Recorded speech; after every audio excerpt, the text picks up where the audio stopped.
Oh, please be advised, everyone present, that this is a public meeting and it's being live streamed on the Council's YouTube channel, at which point it will be switched on. Sorry, I meant to look for the thumbs up to hear that that had been done. Can we start with any declarations of interest? None declared. Wonderful. Number 2, apologies for absence and substitutes. Yes, Chairman, we have apologies from Councillor Wymark, and his substitute is Councillor Mancini-Boyle, and from Councillor Ward, and his substitute is Councillor Dave Thomas. Thank you. Number 3 on the agenda, minutes of Overview and Scrutiny Committee meeting held on the 11th of April 2023. It's on page 6 of these documents. Having not attended that meeting, perhaps we can look to the members present who were at that meeting to see if they feel it's a fair representation of what happened. Is everyone happy to accept? Thank you. Point number 4, Chairman's announcements. I haven't got much in the way to announce. I'd just like to say to welcome all councillors, all political colours, to the Overview and Scrutiny Committee. Many of you have some experience of this committee, others bring experience from other parts of the council, while some of us are completely new to this. I hope whatever your experience at this committee can genuinely be a body that is respected for the work it does, admired for the way issues are discussed and debated, and most importantly, truly be a voice for the people of Broadland. Our voters rightly expect a member-led council to oversee the work done by Cabinet, the work of officers and the council as a whole. We are accountable to our council taxpayers, and we must ensure that Broadland Council is transparent in its decision-making, can account for its actions, and it does everything in the best interest of Broadland residents. That's certainly how I view things as a councillor, and one of the reasons I wanted to get onto this council, and I would imagine that everybody, even if they don't like each other's colours, will know that we are all working for that overall goal. Public speaking. There's no public speaking, Chairman. Okay, this is going very well so far. I've already been asked if we can try and get this through this because Councillor Pullman needs to leave at 9, so we're making a good start. Could I make a point, Chairman? Absolutely. Thank you. Just to say that I have... Right hand button. Oh, right. Yeah. Well, right is right for me, yeah. Is that okay? Yeah. Just to say that I have formally asked that this meeting return back to its 10 o'clock start as it was previously. I've written to the Chief Executive requesting that be so. Thank you, Chairman.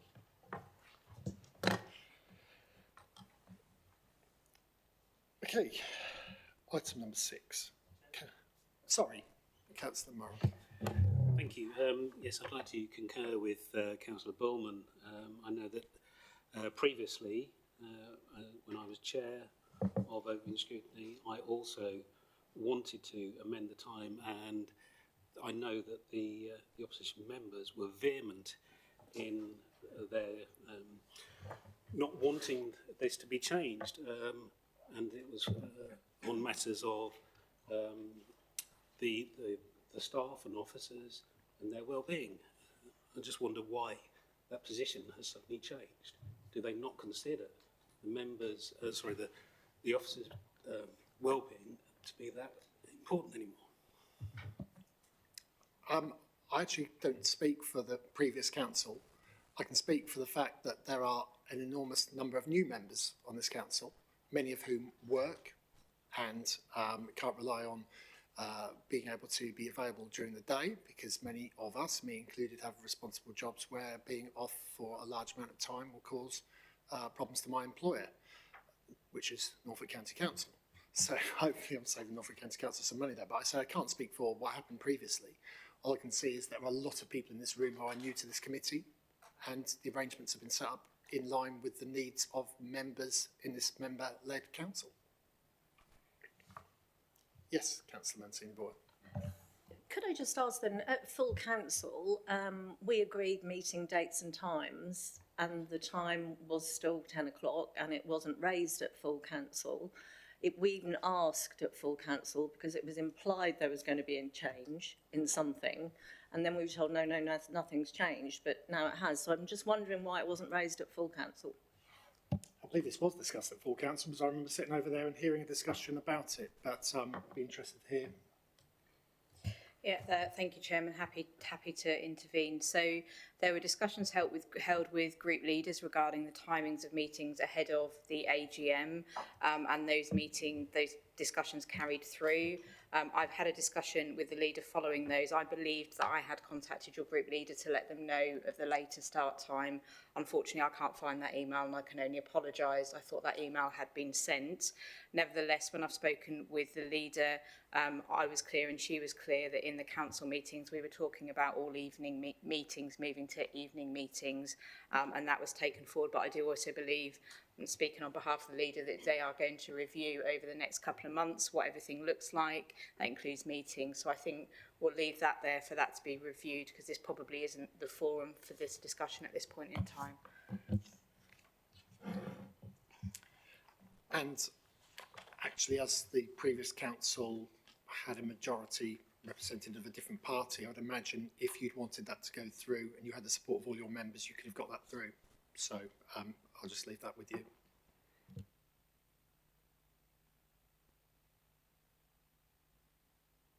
So I'm sorry, wave your hand a little bit more. Yeah, I fully agree with you about the way that overview and scrutiny should be to scrutinise what is actually happening at the council. And I do feel that we do need to do that well. My concern is that we've got 15 officers here. We need the officers to present the reports, to be here to lead us to the right conclusions. Now, we might be a member-led council, however you want to look at it, but there's a lot of officers here whose evening is going to be used up by us councillors, and I feel for them after, you know, when they're working, that it would be a nicer feel for them if they were just doing their normal day and could come out of their normal office day and come into the meeting when they were needed, as opposed to being here all evening. So I'm just putting that out there, that I feel for me, we've got 15 officers here who, in a normal time of 10 o'clock in the morning, would be aware of when the meeting was going on, do their normal day job, and then come out for, say, half an hour or an hour to do their part of their meeting. But they're now all here this evening with nothing else going on apart from obviously being overview and scrutiny. So I just wanted to raise that. Thank you. Anybody else before I move on again? Thank you. We move on to Cabinet reports. Agenda item 7, Strategic Performance Risk and Finance Reports for Quarter 4, 2022-2023. Which lead officer will be coming on this? Hello.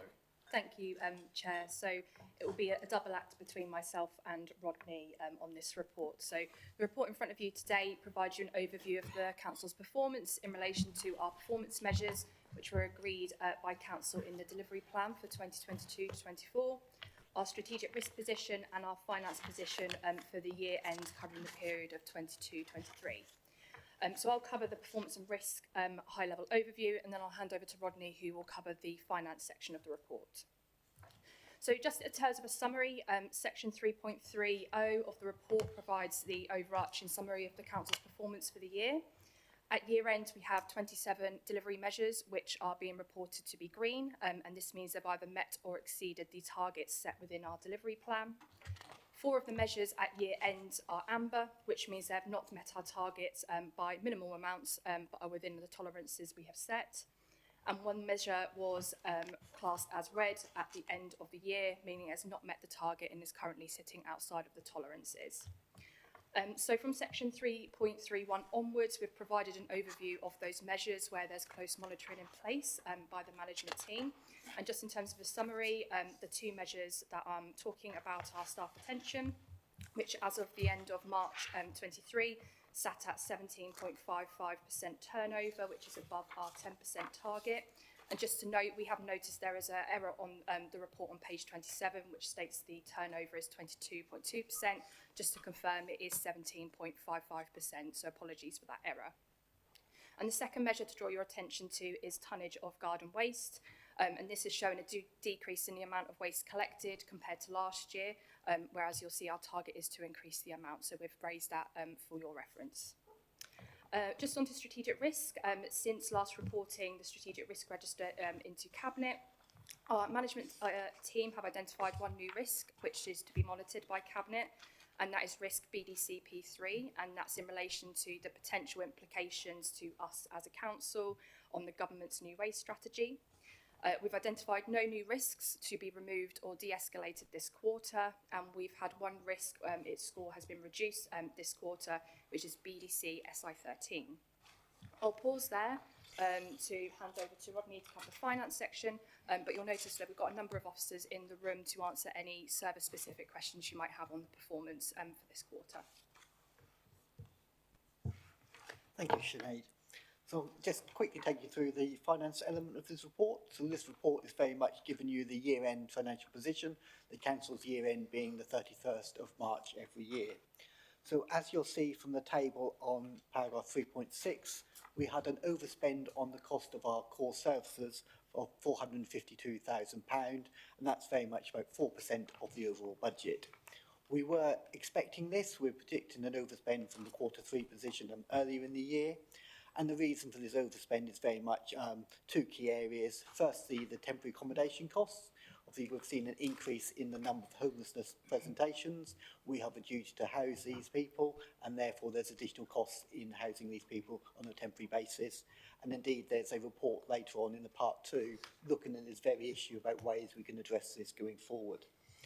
There's also been inflationary pressures under the waste contract, of the increases in the cost of staff in the waste contract, dealing with that, and also the price of fuel has gone up considerably since the contract was let. So there's various pressures in this. However, the upside is we've seen a significant increase in our investment income. So we were predicting investment income of just under £500,000. It's ended up being over £1 million with the recent increases in interest rates. So this buoyant investment income has offset that overspend on our cost of our core services, which means that overall this council is going to be able to add to its reserves this year by about £453,000, where at the start of the year we're expecting it to come in balanced. So there is one request in this report to carry forward some of this underspend into next year, and that's very much set out in paragraph 3.2 on page 17, where we're asking to use £60,000 of the additional licensing income that we receive in order to continue to employ a licensing contractor in the next year, in 23-24, to actually make sure we've got enough resource to keep with a high level of demand for licensing work in the current year. This report also details in section 3.21 details of some of the additional budgets that we've agreed during the year to be spent on various projects. Most of these projects are actually multi-year projects, so although there might not be significant spend in the current year, there will be plans to spend the remaining balances over the future years. And the other element in this report is very much the capital programme. So we have a revenue budget for our day-to-day running costs and our capital budget for investment in our assets, in our land, in our building. And this report is very much showing that we've had a capital spend of £14.4 million in the 22-23 year. And the key areas of spend being the investment in the Broadland Food Innovation Centre and indeed the purchase of this building. Indeed, this report also asks for carry forward of unspent capital budgets. Often with capital budgets, they are long-term projects. They do take a while to come to fruition, and we are requesting that actually £4 million worth of unspent capital money is carried forward into the current financial year in order to allow these schemes to progress. And thank you, and pause for questions. Thank you. Obviously, I'll take questions in a moment. I'd just like to make an initial point on the staff turnover, which, as you say, is the one red area. It is quite a high figure. Has work been done into reasons for this? Have there been staff surveys done to check what the motivations are for lots of people leaving? I know there's a lot of shortage of jobs in other authorities. Also, that certain staff in key areas, I speak as as the husband of a planner who works for another authority, and I know that certain jobs are in very short supply. So are there any particular key areas where we are low, and what work has been done into that? So I'll take that one, Chairman. I'm just going to take off my monitoring officer hat and put my chief of staff hat on. So we've been looking at this for a while. That encouragingly, and I would point this out, but Q4 saw an improvement in our turnover rate from Q3. So we went from 5.99% to 3.46%, which we obviously were pleased about. We've looked and we've improved, and those who have been on ONS for a while know that we looked into turnover a while back. And on the back of that, we've improved the exit interview process so that when people do leave, we're getting much more qualitative and quantitative information as to why those people are leaving. Now, I know the horse has bolted at that point, but we are getting much more information, and the HR team now lead on those exit interviews, so they're getting the information so that we're getting to understand why people leave. And we have done a deep dive into some of those areas where we've had a higher turnover over the course of the year.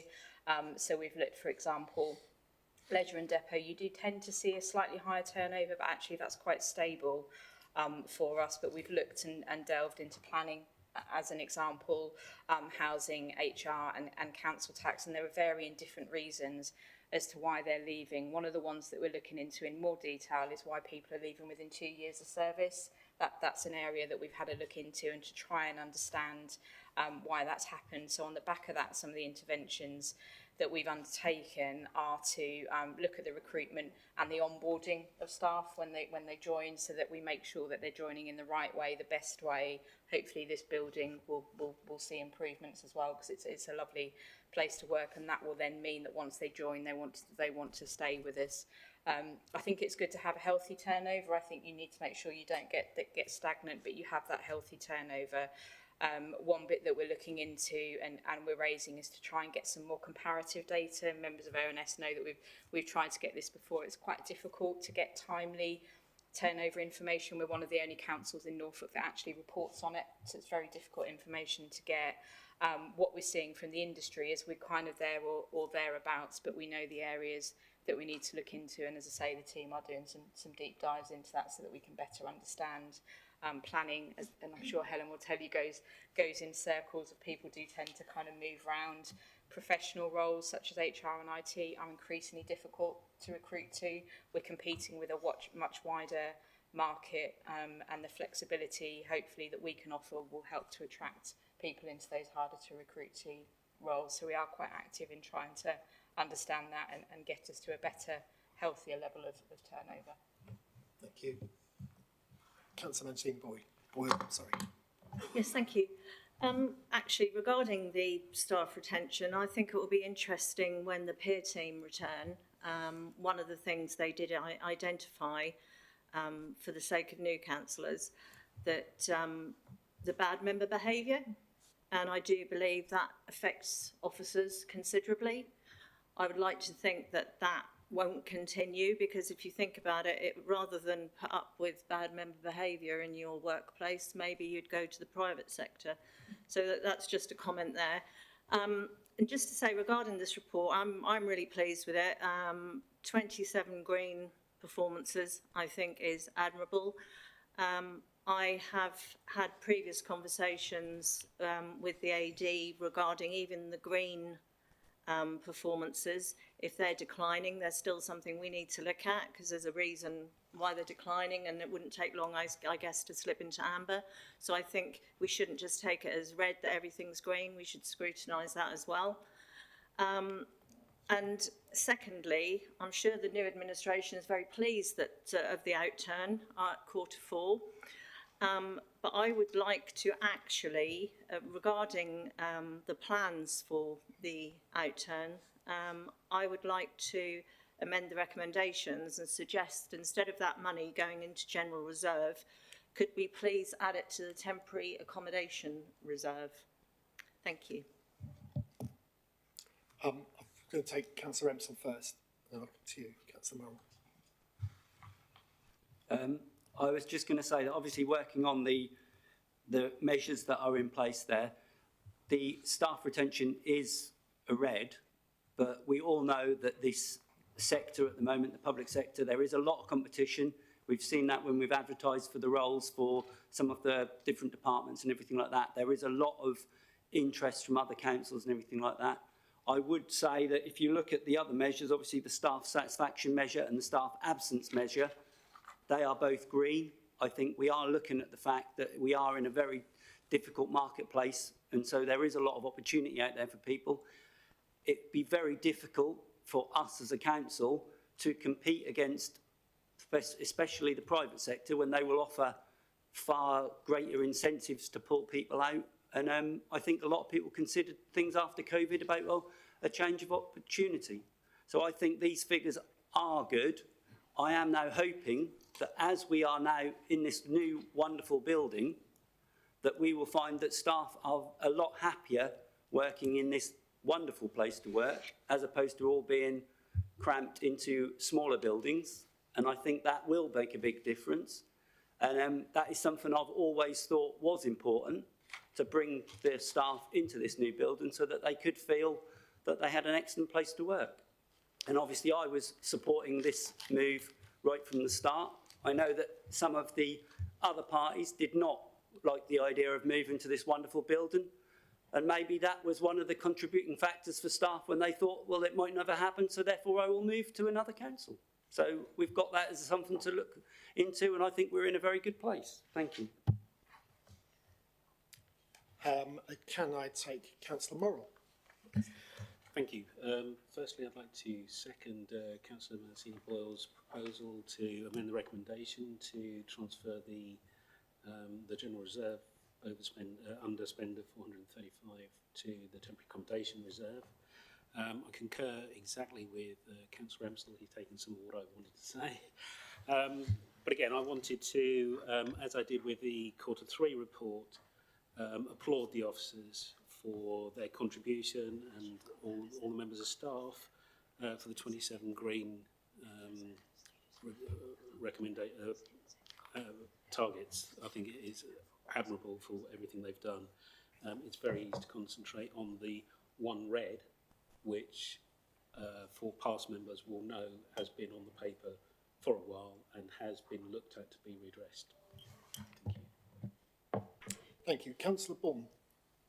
The one on the right. Yes, sorry. Two things. First of all, has the council considered outsourcing some or all of activities like HR? Because HR is a very specific role which can be conducted off-site by people who are specialists and brought in as and when they are needed, rather than have them employed all the time. So I'll leave that as a question. Basically, I think it's fair to say that the previous administration is delighted that we've handed over such good workings for you, such good reserves, such good economic performances, and I'm sure you'll be pleased to have those reserves, and I hope that you will spend them very wisely. We will be certainly looking out very carefully to make sure that you are. Councillor Tibble. Yeah, just a quick question on the investment income and interest. Do you have any view of what the portfolio is, the value, and where those investments occur? Because, you know, to misjudge it by nearly £1 million as an income, I know you've put some things here around, you know, high interest rates, and, you know, made a difference to that outcome, but just want to understand the value of investments in the portfolio across which they're spread.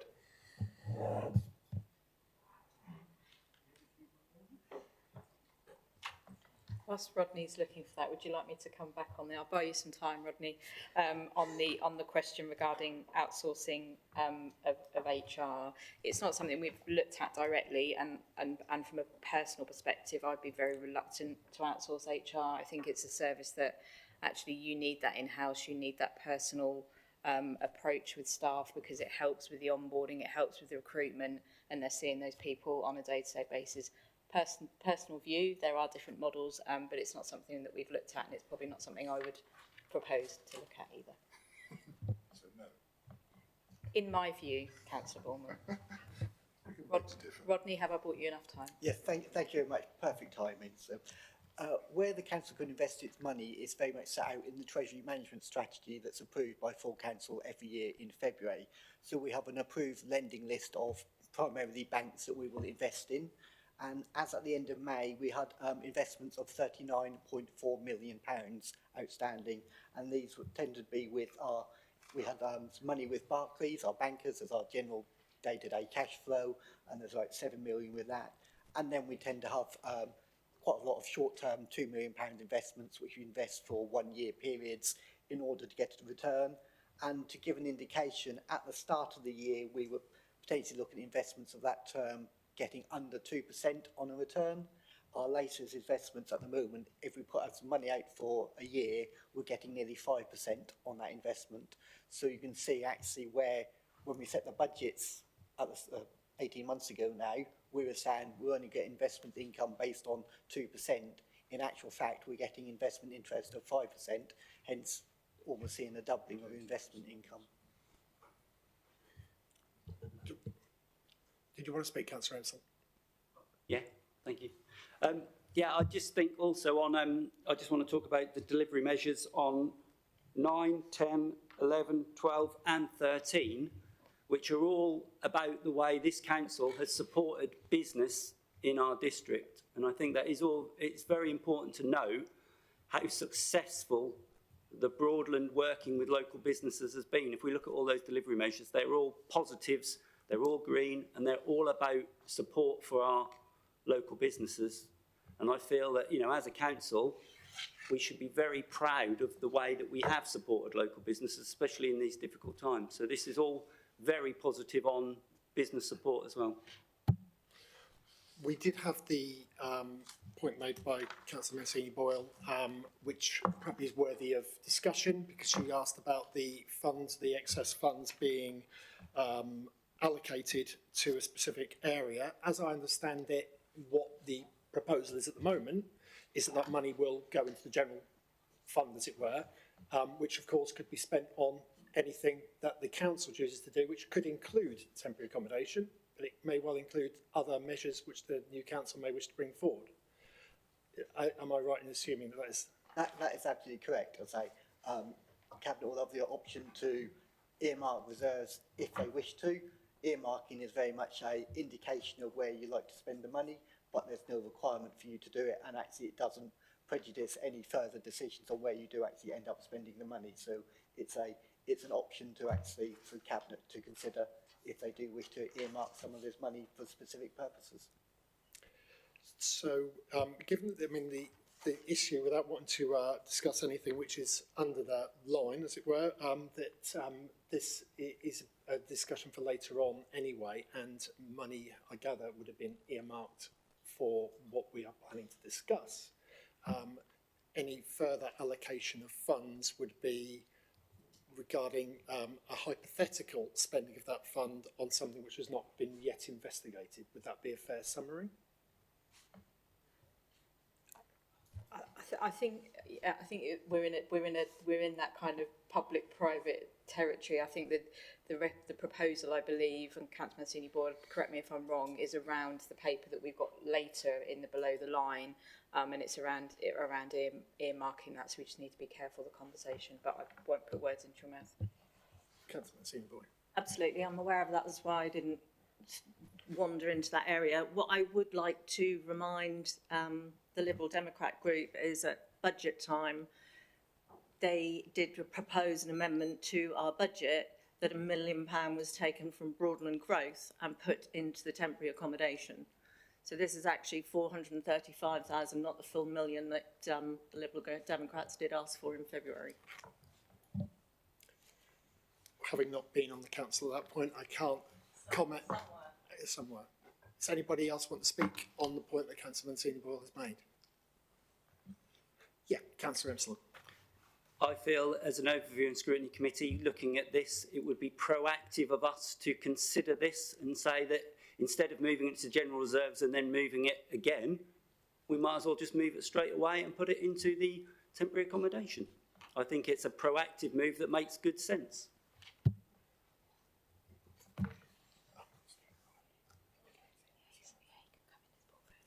Sorry, I've got portfolio holder for, I believe you are finance, aren't you, Councillor Riley? Sorry if I've given you the wrong title. I'd like to speak on this. Are you receiving okay from here? Yes. Yeah, brilliant, wonderful. Yes, well, welcome to all the Overview and Scrutiny Committee, first of all, and Cabinet looking forward to working proactively with you in the future. The issue in terms of the finance situation, as Rodney's reported at the moment, is a recommendation for general reserves, which is very much the parking area at the moment, whilst our new cabinet and myself get the grips with the detail of the finances, and of course the reason we all know now why we have this 435 figure is because of the unexpected increase in interest rate income. That's where it derives from. In terms of, I believe, working through the best allocation of those finances, this actually does need some proper examination, verification with officers in various departments to actually justify a case for where that money goes. And I think at this stage in time, to come forward with a proposal without that detail worked through and all of the pressures and circumstances that will be involved in that reserve is actually a bit premature. So I think the safe thing for overview and scrutiny to do, the prudent thing would be to endorse the recommendation from the officers at the moment, and then we can have proper examination via the cabinet and by going deeper in with the various officers into the best use of that money. So I thought I'd just to sort of update you on where we are at the moment, Chair. Thank you. Thank you. Sorry. Just to come back on that, if you look on the forward plan, actually, on the July Cabinet meeting, we have got an agenda item for review of medium-term financial strategy and reserves, which is when probably the portfolio holder was thinking actually would be when a overall review of the reserves would be taking place. Okay, well, a proposal has been made and we should take it. Do you have the exact wording on how we would like that to be put, James? Well, I think it's to approve the revenue and capital slippage request to go into the temporary accommodation fund or reserve. Would that be? It's not the slippage money, it's the actual outturn, the final quarter four outturn. It's in the chart on page 14.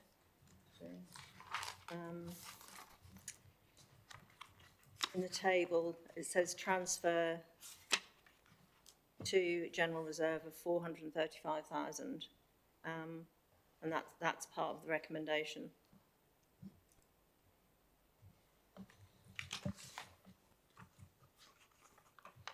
So that would come under the to approve the revenue and capital slippage. To approve the revenue and capital slippage to transfer to the temporary accommodation fund. So we'll take the vote on Councillor Mancini Boyle's amendment. All those in favour? 1, 2, 3, 4, 5, 6, 7. All those against? 1, 2, 3, 4, 5, 6, 7. And casting vote. So that's lost, Chairman. Vote's lost. Thank you. Yes. Could I ask that the recommendations are split then, and that one is taken separately for a vote, please?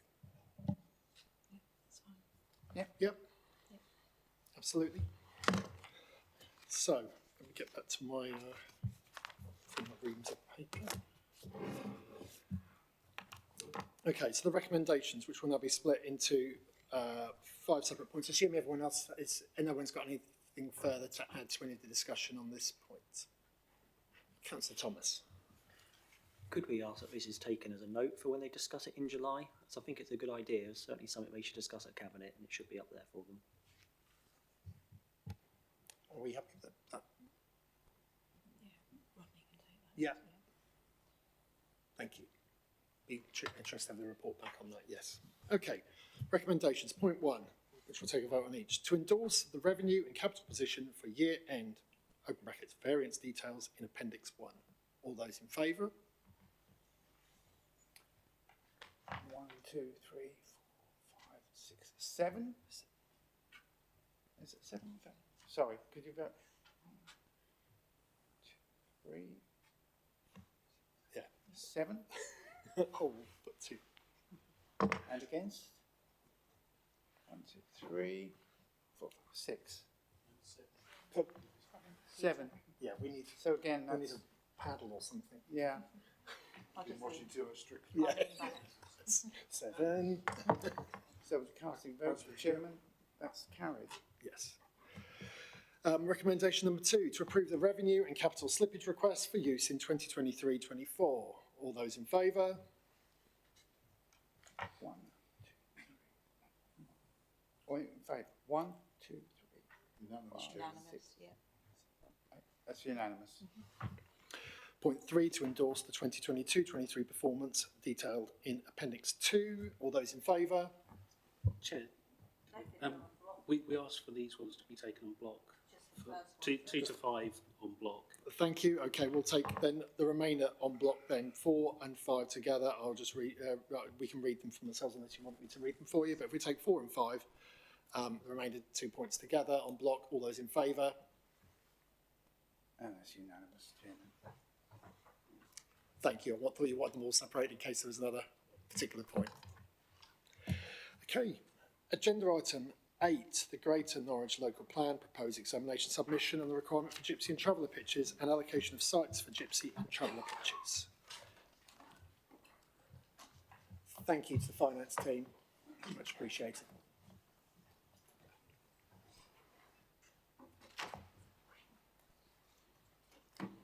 Whilst they're setting up, can I just remind, I was told by a member of staff earlier that if anybody wishes to leave early, I'm looking this way, that we're apparently been asked to use those doors because of problems getting up through the double doors at the front, so if we can go that way.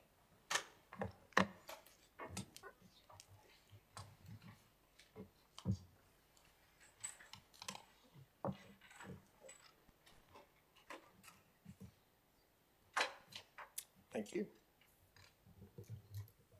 Yes, so I'll be presenting, Chair. My name's Adam Banham. I'm part of the One team, but currently focusing my time on the Greater Norwich Local Plan.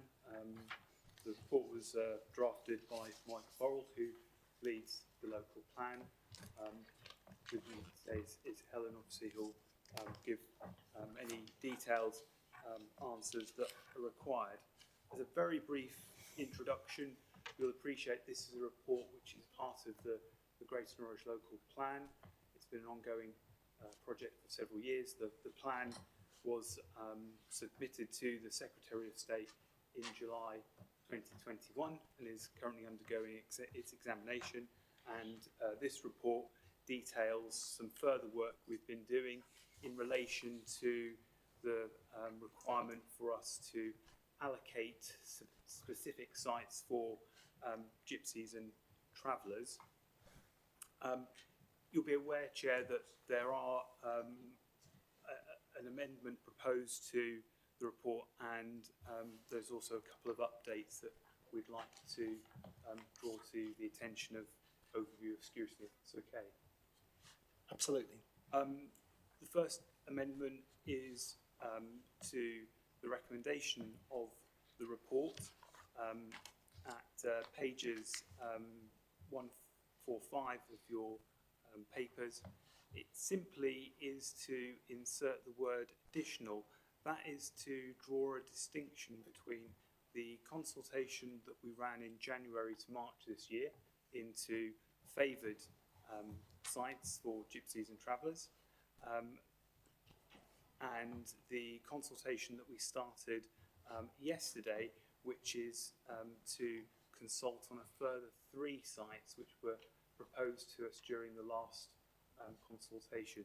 As you'll appreciate, key to our local plan work is that public scrutiny. So we're running a consultation on 3 additional sites from yesterday to the 3rd of July, and the amendment to the recommendation would just clarify the delegated authority that you'd be giving to the Assistant Director. The other amendments that we're proposing, one is a revision to paragraph 3.15. This is simply to add additional clarity that we've considered the responses from the last consultation that ran between January and March. There were, I think, 503 responses, and we just want to make it clear in the report that all those responses have been considered. Final two amendments are typographical in nature, but obviously I want to bring them to your attention. The first one is in relation to one of the three new Gypsy and Traveller sites that's been proposed to us. This one is site reference GNLP 5025 at Woodyard in Folsham. It's actually a proposal for two additional pictures in addition to the two that are already existing. The report actually said three, so it's just clarifying that. And the last amendment was one that was picked up yesterday. That's on page 222 of the papers, which is a spreadsheet, and in that spreadsheet there's a row in there that should have been deleted relating to a site at Strayground Lane in Wymondham. That site is combined with a second site and is actually included in row 10. So the amendment is simply to delete row 9. Thank you. I was seeking clarification earlier about whether we need to, what the procedure is, whether it requires a vote on this or not. I assume since this is just a clarification and a tidying up of the actual report itself, that everyone's happy to go ahead and discuss the whole proposal based on these amendments. Is there anybody who's got any objection to that? Lovely. Thank you. Okay. If you'd like me to proceed, I can give Absolutely. a brief introduction. So as I said, we ran a consultation between January and March this year on a series of favoured sites for allocation. We've obviously considered those results. In terms of the number of pitches we're seeking to meet versus the sites that we've got available to choose from, we've got a requirement to provide a total of 52 pitches by the end of the plan period in 2038, and also, and probably in some ways more importantly, we need to provide 30 pitches over the current 5-year period, which ends in March 2027. So 30 and 52 are the two key figures we're trying to meet. The report, as you'll know, sets out that we've got 35 pitches for the present 5-year period, the potential for a further 10 pitches by allocation through the Ketteringham depot site in South Norfolk, and then on top of that a modest allowance for windfall development. Windfall development, you'll know, is planning applications that get approved that haven't previously been allocated in a local plan. We're therefore in a good place in terms of the supply of pitches, although it is important to note that there are some ongoing discussions continuing over one of the sites at Strayground Lane in Wymondham. That's quite an important site for us because it could potentially provide 12 pitches in the current 5-year period. Therefore, it's important to keep in mind other options that we've got. This includes looking at, in particular, one of the 3 sites that we're presently consulting upon, which is the Heavingham site, which could provide 5 pitches within the current 5-year period. So I think that's an important point to stress. Just lastly, in terms of timescales, the present consultation on those 3 additional sites is running to the 3rd of July. Following the outcome of Cabinet, we hope to be in a position where we can have further hearing sessions with the inspectors in late July.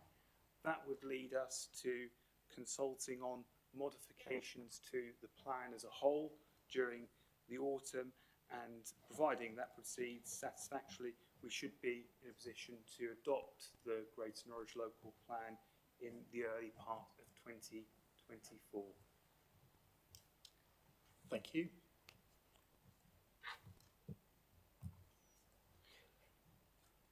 That's all right, I didn't know if there was going to be further discussion. Does anybody have any points or questions they would like to ask? Councillor Thomas. Thank you, Chair. And forgive my ignorance, 2 of these pitches are in my ward. I need to be declaring an interest, do I not? Is that right? It's been a long day. Your interest is that you are the councillor for that area, and I don't believe that that precludes you from being biased or being seen to be biased. Yeah. Thank you. If I can ask a question. Absolutely. Thank you. Thank you so much for the report that we put together here for this. My question is on the one off the Buxton Road in Eastgate in Coulston for 4 pitches there. It's on described as a hamlet, which is part of Greater Coulston, Eastgate. It's around 60, 70 houses in total. There was 21 comments made against it, all of the objections there. There's a few residents who feel like that's pretty much been roughshod over the consultation process and their objections against it, and the objections are quite constructive. I was wondering how you come to the conclusion to include it when there's quite a lot of local opposition to its site being used. It's been turned down before for a planning application back in 2019, which you've highlighted on there as well.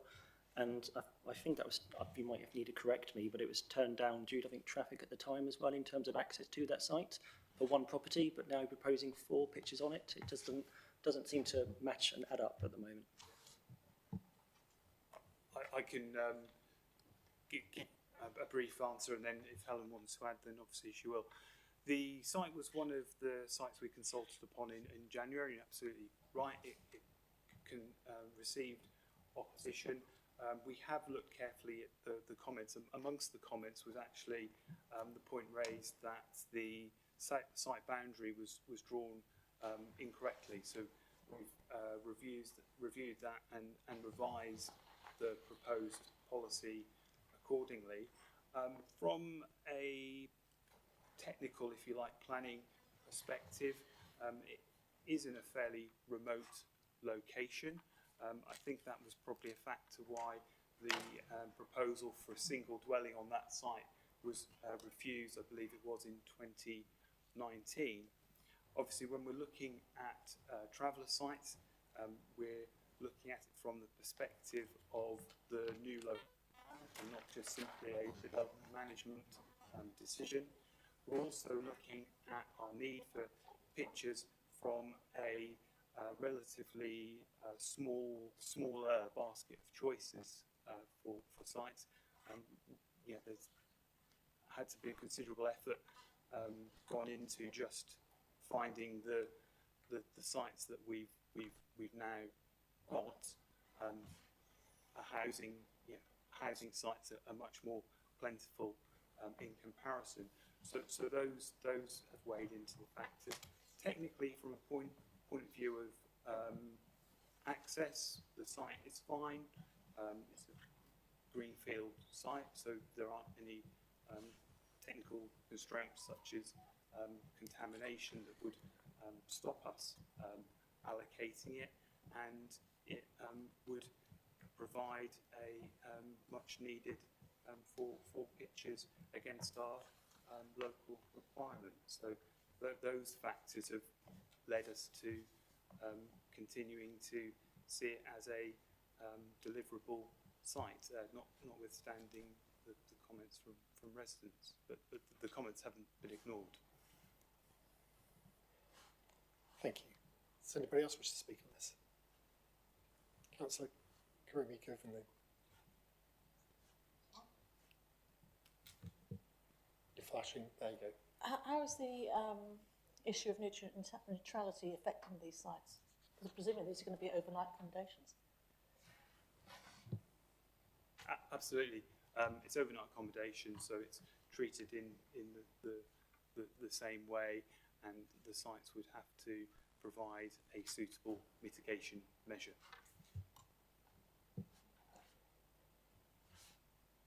Councillor Lamy. Hi, yeah, thank you for the report. Following on from Councillor Karimi Givanlou's question, I just wondered, I'd noticed about pollution mitigation measures were required on certain sites. What sort of measures do they involve? So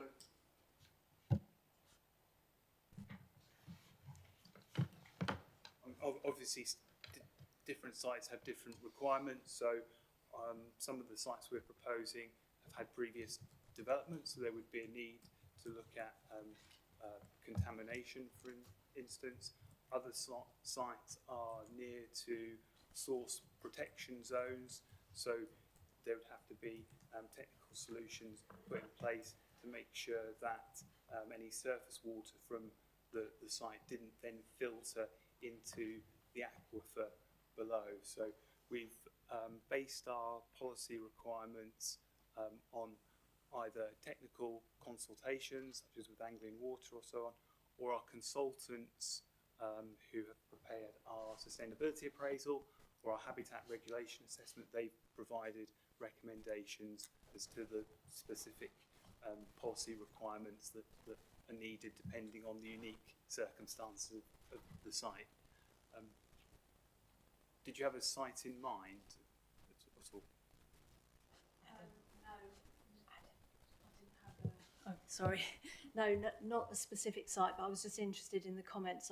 There's also a couple of sites, I think it's Carlton Road and Fulsham, where surface water flooding has been raised as a risk, and I just wondered, should we have concerns about that? Are we sure that we can definitely mitigate for those issues? Yeah. That is something that we're very conscious of, because obviously caravans are much more vulnerable to surface water flooding. Surface water flooding affects pretty much any piece of land to some degree. Very often surface water flow paths crisscross sites.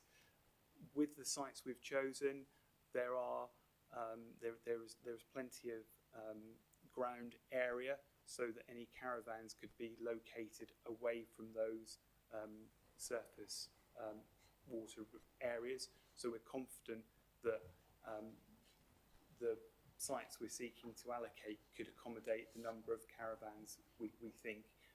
Generally, we've been very cautious with that.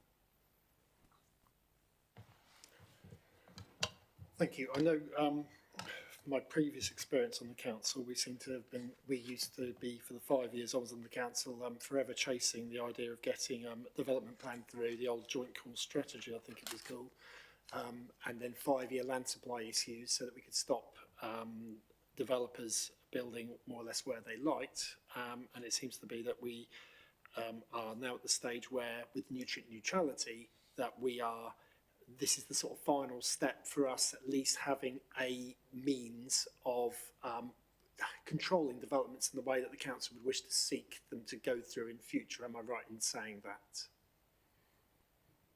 Right. So, anybody else wish to say anything else?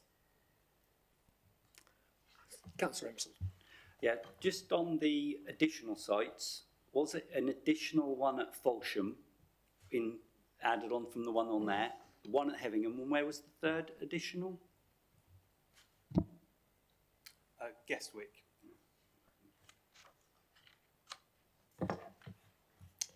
Okay, if no one else wishes to speak on this, we have, it says we invite officers to speak, invite members to ask questions, and have to go to the recommendations. It is recommended that Cabinet agree to submit to the independent inspectors the Greater Norwich local plan as stated in points 1, 2, and lots of parts there. Do we wish to take this all on one block? Okay. All those in favour of the recommendations? That's Not quite. No, it's not. 1, 2, 3, 4, 5, 6, 7, 8, 9, 10, 11, 12, 13 in favour. All those against? And 1 against. That's carried through. Thank you. And we move on to paper again. Agenda item 9, Norfolk Strategic Planning Framework, Planning in Health Protocol. Welcome, Lead Officer Paul Harris. Thank you very much for your presentation.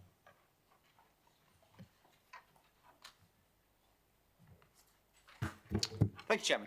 I think most people in the room will have met me before, in case anybody hasn't. My name is Paul Harris. I'm the Place Shaping Manager for South Norfolk Broadland Councils. So my team covers a number of areas, but notably local plans. Adam forms part of my team, although, as he's adequately explained, is currently engaged in the Greater Norwich Local Plan. Now, the Planning in Health Protocol relates to work that we undertake underneath the Norfolk Strategic Planning Framework. Now, what this is a document which is produced jointly by all the Norfolk authorities working together in an attempt to address cross-boundary strategic issues.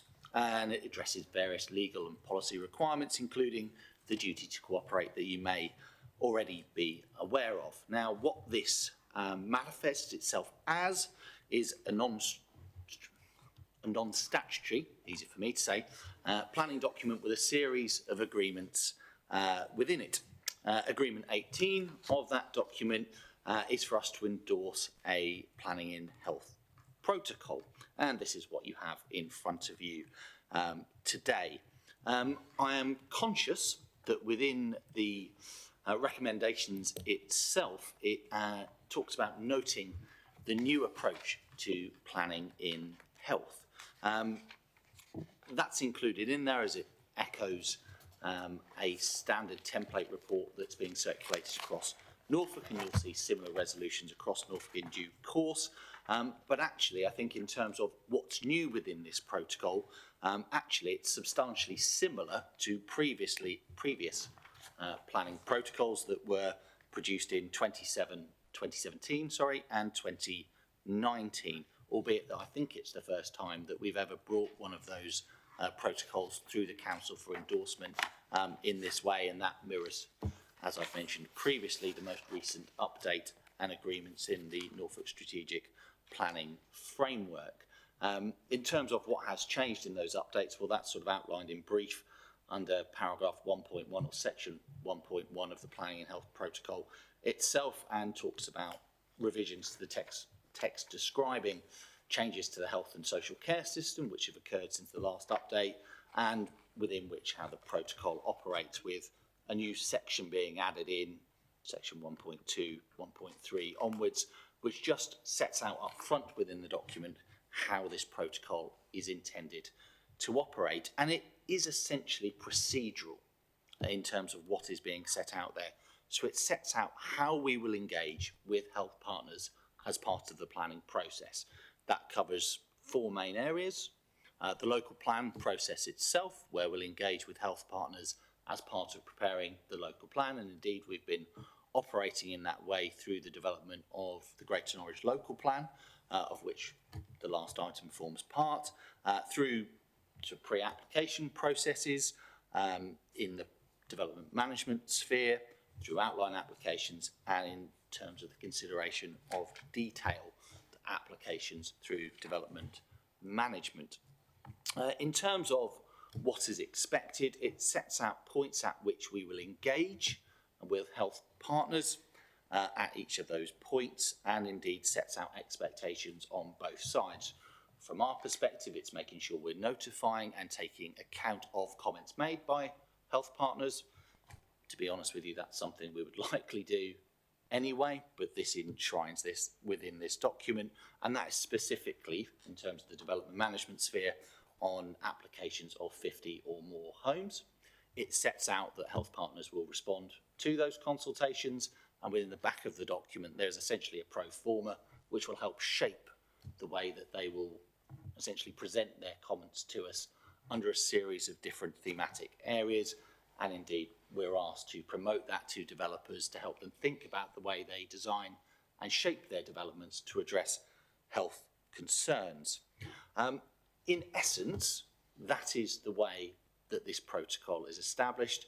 That is the way it's intended to operate, and the final stage of this is to endorse this to get this element of the Norfolk Strategic Planning Framework work updated. As I said, it will be similarly endorsed across the whole of Norfolk, and that will create a uniform process for consideration of these issues. I wasn't going to say more than that, Chairman, but I'm of course quite happy to respond to any questions you or other members may have. Thank you. I've got a particular question. So it always astonishes me when we see new developments go in that no consideration seems to be given. I look at 1,200, 1,400 houses looking to go into Taverham, and I look at several hundred houses which have been built in Horsford in the last few years. Never does there appear to be a cycle lane to encourage people to ride bikes. The linking of the estates into the existing infrastructure so that people can go on foot to places rather than have to walk seems to be the very last thing that goes into every development.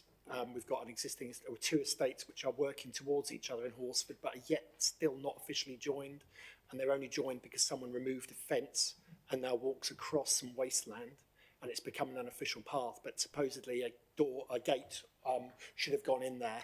And it's those sorts of things which are encouraging dozens of parents to drive their children to a school which lies less than half a mile's walk away, but has to be, if you take the actual road routes that they've got, it's about 1.5 miles. So the children are being driven there rather than walking there. So those sorts of things, it's the timing often of these elements within a development that I wonder if there's any thought given to saying, you put that in first to make people want to live there and see the benefits of that area. So that may be off the point somewhat, but it frustrates me when I see new developments or drive through a new area and think not a single bus lane in this massive estate as well.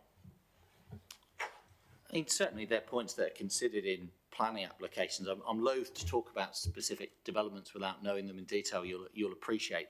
But certainly, as we're looking at planning applications, we are looking at how those developments interact with their surrounding area and how they properly connect into infrastructure in an appropriate way to get them approved.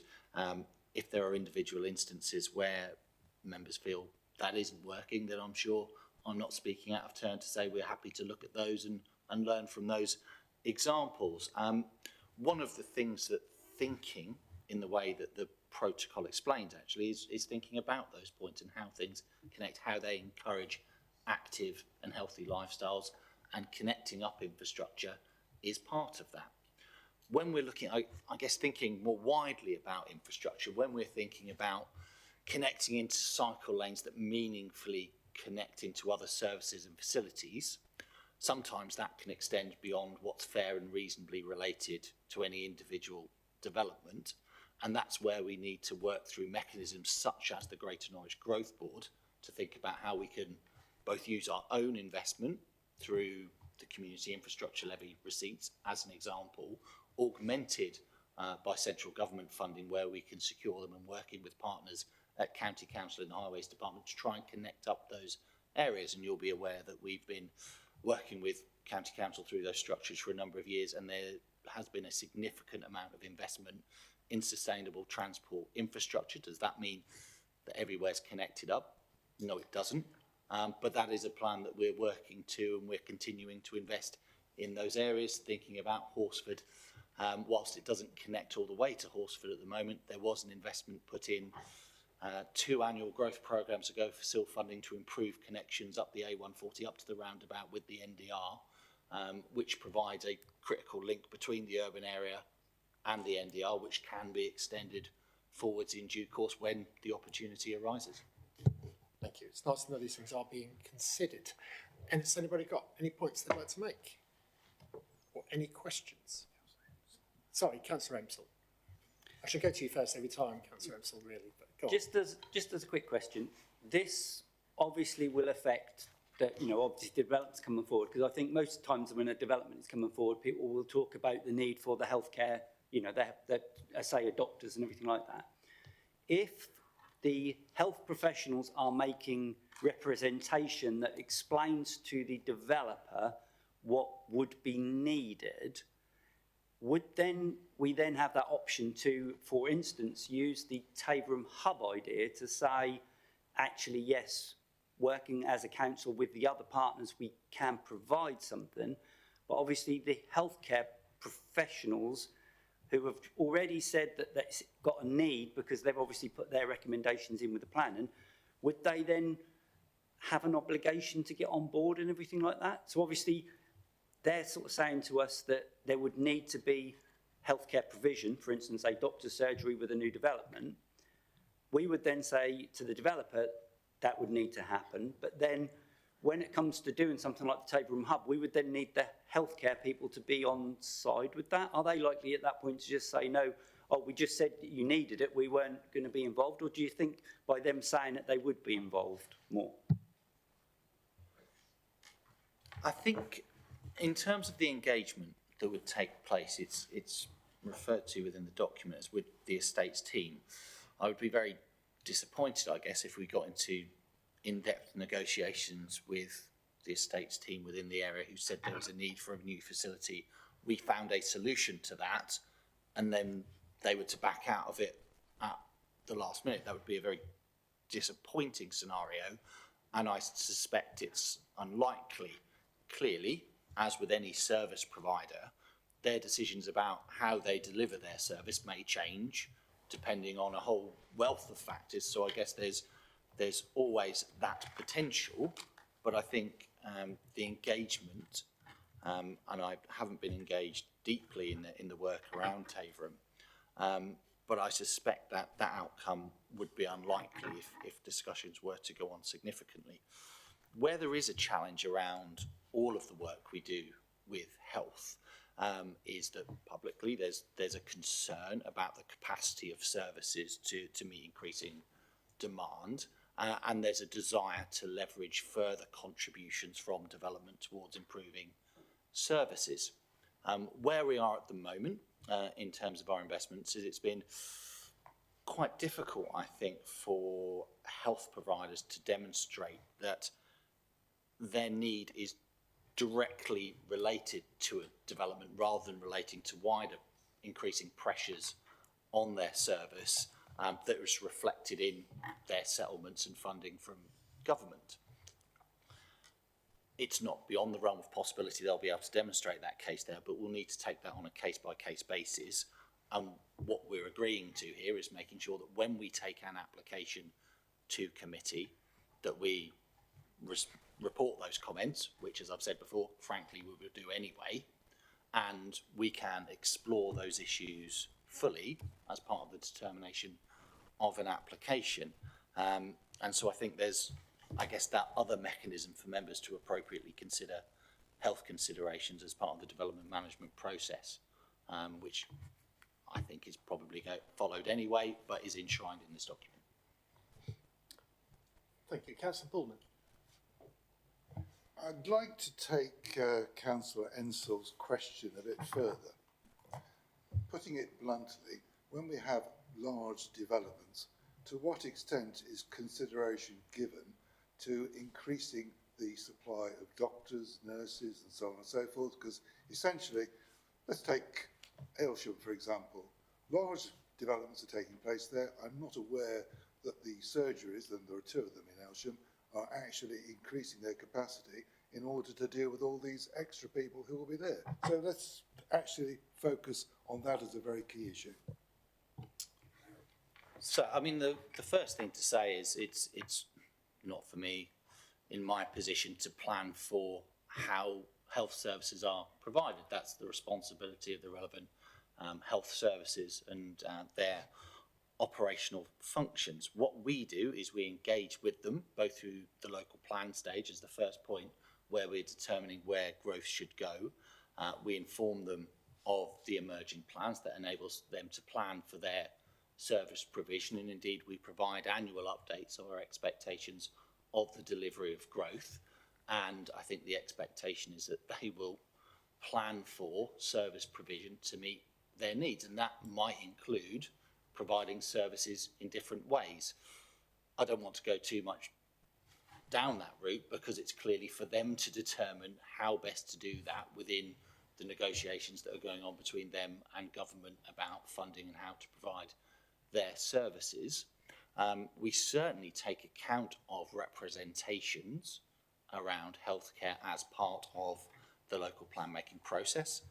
As an example, where needs for new facilities have been indicated in the past around the planning work we've done for the growth triangle, we've set out policy requirements for provision to be made as part of major developments for what was requested at that point, which is a health and social care facility, and that reflected some uncertainty about actually what was required in terms of a health and social care facility at that point in the planning process. So we can engage within that work, but we do need to remember that whenever we're planning for these, what a developer can provide is only that which fairly and reasonably relates to their development and the increasing pressure that it creates. And whilst there might be 1,200 new homes, that's unlikely to be 1,200 new homes worth of households that are completely external to the district.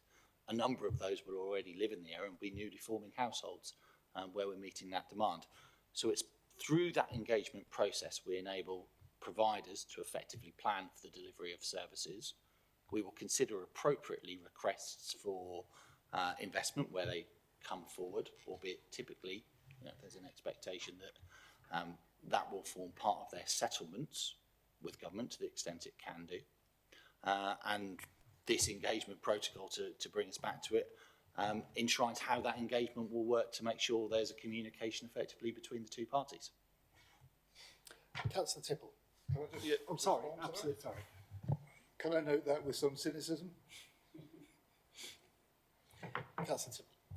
Yeah, just a quick question on one of the points you made about so each development over 50, they're considered, are they considered on their own or are they considered as a group? Because what I'm thinking is there's a number of, let's say, plots of 100 houses going in close to each other.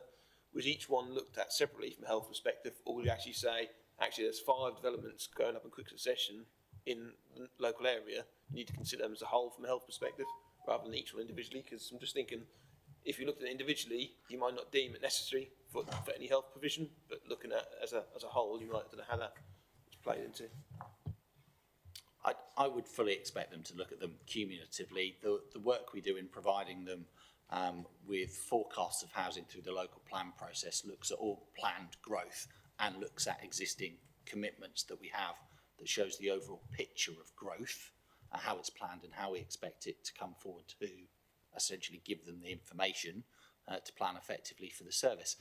Clearly there's always the opportunity for a windfall development to come in that's outside of that process, but that can then be considered in the context of the overall growth we're providing for them. So yes, at a service provision level, they can look at all that information. That's what we provide them.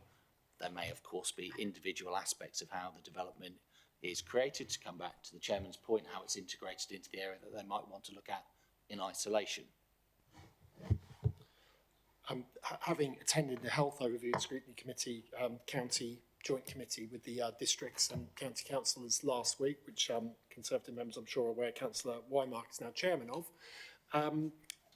the discussion was very much around the NHS drop-in walk-in centre, which was the main theme of the discussion, but there was also a wider discussion about the problems that, not only about recruiting doctors, but the problem even in recruiting people who want to work answering the phones and being, as it were, the gatekeepers at the front of doctors' surgeries. They cannot recruit because of the amount of abuse they get and relatively low pay for quite a specialist job, which requires a great amount of care and